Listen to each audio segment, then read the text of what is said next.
you remind me that this is episode 30 of Keep It 100. 100 seconds or less where I get to share an experience, a memory, a connection, a learning from someone on my path that might help you out.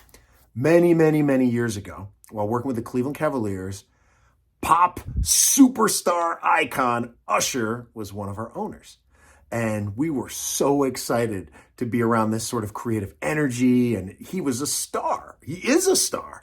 And we had a chance to be able to get into a room with him in a big board office and do a brainstorm. What does a brainstorm with Usher look like? We're all sitting around the table and we're excited and we're nervous. And what's it going to be like? And he and his team kind of come in and walk around the room and shake hands and introduce themselves. Complete grace, complete charisma. And we sit down and we're like, okay, what are your ideas? What are your creative brainstorms? And he goes, oh, you know what? Before we get into it, I'd love to hear from each of you. I'd love to go around the table and see about your experiences and kind of where your creativity's at.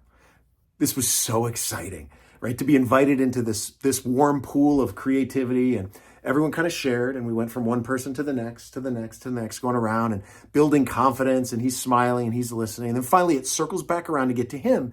And I realized what he was doing was cultivating a warm space to create, to communicate, and he made us feel really comfortable. We also became very vulnerable in sharing what we knew and where we were, and it gave us a starting point. It gave us a relationship pace car for where we were and where we were going to go from then on.